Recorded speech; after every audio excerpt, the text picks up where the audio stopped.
UPI app के through जब भी कोई पेमेंट करता है, हुँ। तो इसके पीछे का प्रोसेस क्या होता है? जैसे हम क्यूआर कोड स्कैन करते हैं या फिर यूपीआई आईडी पुट करते हैं तो वहाँ से हमारा साइकिल स्टार्ट हो जाता है। तो इसकी मैं स्टेप बाय स्टेप आप लोगों को प्रोसेस बताऊँगी, बट उससे पहले मैं आप लोगों को 3 एंटिटीज़ से इंट्रोड्यूस करवाना चाहूँगी। First of all is issuing bank, next one is NPCI and the third one is acquiring bank. तो वहाँ से रिक्वेस्ट जनरेट होता है, उसके बाद हमें अपना यूपीआई पिन डालना होता है। Hello folks, I hope you all are well.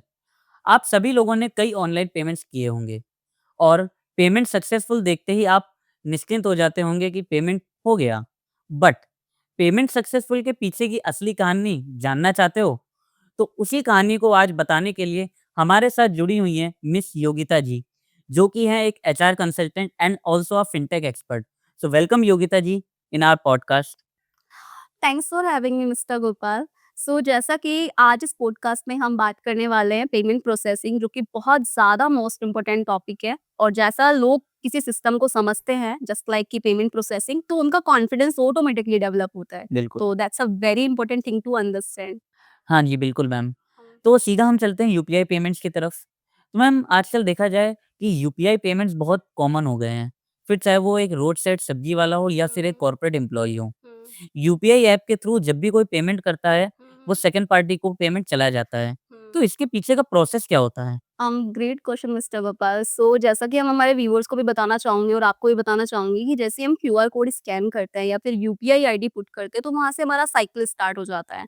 तो इसकी मैं स्टेप बाय स्टेप आप लोगों को प्रोसेस बताऊँगी, बट उससे पहले मैं आप लोगों को 3 एंटिटीज़ से इंट्रोड्यूस करवाना चाहूँगी। First of all is issuing bank, next one is NPCI and the third one is acquiring bank. ठीक है? तो हमारा जो इश्यूइंग बैंक होता है, जहाँ से हमारा अमाउंट, जिस बैंक अकाउंट से हमारा अमाउंट डेबिट हो रहा है, ठीक है? एनपीसीआई हम बोल सकते हैं, फुल फॉर्म उसका होता है national payment corporation of India, जो कि मेन बॉडी होता है हमारी पेमेंट प्रोसेसिंग का।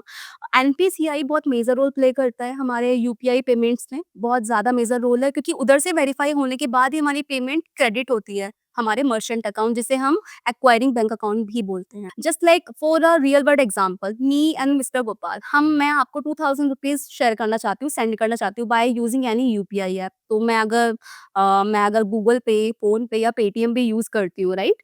तो मैं पार्टिकुलरली वहाँ से एक रिक्वेस्ट जनरेट होगा कि मुझे मिस्टर गोपाल को 2000 रुपीज़ शेयर करने हैं, ठीक है? तो वहाँ से रिक्वेस्ट जनरेट होता है, उसके बाद हमें अपना यूपीआई पिन डालना होता है। यूपीआई पिन का सही होना बहुत ज़रूरी है, अगर वो एक्यूरेट नहीं है तो फिर आपकी पेमेंट डिक्लाइन हो जाएगी। तो यूपीआई पिन का, पार्टिकुलर बैंक का जो हमारा यूपीआई पिन है, उसका एक्यूरेट होना बहुत मैटर करता है। ठीक है? तो यूपीआई पिन डालने के बाद जो रिक्वेस्ट जनरेट होती है, हमारी इश्यूइंग बैंक के पास जाती है ओके। डायरेक्टली, ठीक है? तो इश्यूइंग बैंक के पास हमारी रिक्वेस्ट जाती है, उसके बाद हमारी रिक्वेस्ट डायरेक्टली एनपीसीआई के पास जाती है, जो कि मैंने आपको ऑलरेडी बताया हुआ है कि बहुत मेजर रोल प्ले करता है। और जब हमारे ऑनलाइन ट्रांज़ैक्शंस एंड पेमेंट्स होता है यूपीआई के थ्रू, एनपीसीआई से वेरीफाई होने के बाद ही हमारी पेमेंट अप्रूव्ड होती है और हमारे सीधे मर्चेंट अकाउंट में जाती है, जिसे हम बोल सकते हैं जो हमारा बेसिकली एक्वायरिंग बैंक अकाउंट है। जो हमारा एक्वायरिंग बैंक होता है, जिसे हम मर्चेंट अकाउंट भी बोलते हैं, उसके पास हमारा पेमेंट वेरीफाई होके जाता है। तो this is the whole process, जो कि स्टार्ट होती है हमारी एक जो टिकट हमारी जनरेट होती है उससे स्टार्ट होती है और हमारी खत्म होती है क्रेडिट जो हमारे मर्चेंट अकाउंट में होती है। तो बेसिकली ना, जब आपके अकाउंट में वो पेमेंट आएगा तो आप चेक कर सकते हैं कि आपके पास एक नोटिफिकेशन पॉपअप होगा स्क्रीन पर, हुँ। Which is your account has been credited with this particular amount. और यस। मेरे अकाउंट में या मेरे फ़ोन में या मेरे लैपटॉप में एक पार्टिकुलरली नोटिफ़िकेशन पॉपअप होगा, your account has been debited with this particular amount. तो this is the complete process mister Gopal. मतलब पेमेंट प्रोसेसिंग का इतना लंबा प्रोसेस और वो भी 1 या 2 सेकंड में हो जाता है।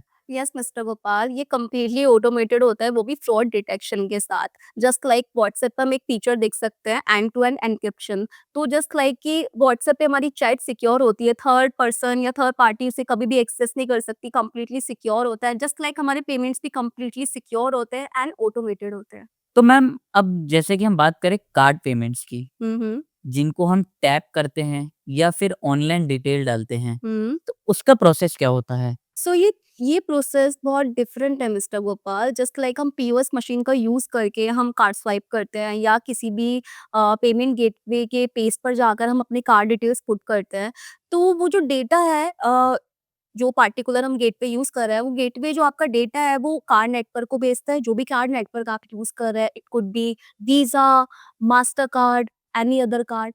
सो फिर कार्ड नेटवर्क है रीच करता है आपके इशूइंग बैंक को कि आपको अप्रूवल करना है या नहीं करना, और इशूइंग बैंक से अप्रूवल आ जाने के बाद, कंप्लीट वेरिफिकेशन होने के बाद कार्ड नेटवर्क है, वो आपके मर्चेंट बैंक को बताता है कि पेमेंट अप्रूव्ड हो गया है, और आपकी पीओएस मशीन पर या कि जो भी आपकी फ़ोन अगर आप यूज़ कर रहे हैं या पीओएस मशीन यूज़ कर रहे हैं ट्रांज़ैक्शन के लिए, उधर एक मैसेज रिफ्लेक्ट होता है कि your payment has been done, your transaction has been completed. This is the complete process. तो मैम जैसा कि आपने बोला कि डेटा पेमेंट गेटवे के पेज पे डालना होता है, हुँ, हुँ। तो क्या ये डेटा सिक्योर रहता है? लाइक जैसे कार्ड नंबर है या सीवीवी नंबर या फिर पिन है, तो क्या वो सिक्योर रहते हैं?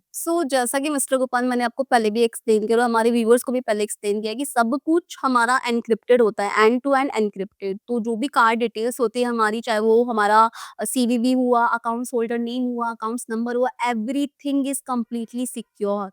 तो मैडम जैसे कि आपने इतनी वैल्यूएबल नॉलेज दी अभी, तो ये सब समझने का लोगों को फ़ायदा क्या है?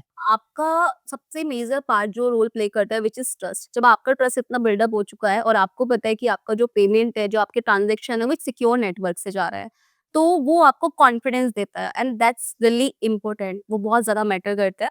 इन केस आपका पेमेंट डिक्लाइन हो जाता है या रिजेक्ट हो जाता है, तो आपको उस केस में पैनिक होने की ज़रूरत नहीं है, घबराने की ज़रूरत नहीं है। उस केस में आप अपने बैंक से या सर्विस प्रोवाइडर से डायरेक्टली कनेक्ट कर सकते हैं। सो व्यूअर्स आई होप आपको अच्छे से समझ में आया होगा पेमेंट प्रोसेसिंग की सारी कहानी। जैसे कि योगिता मैडम ने बहुत आसान भाषा में आपको समझाया, पर फिर भी आप लोगों को किसी को क्वेश्चन हो, तो आप कमेंट डाउन करें और मिलते हैं नेक्स्ट ऐसे ही किसी इन्फॉर्मेटिव पॉडकास्ट में।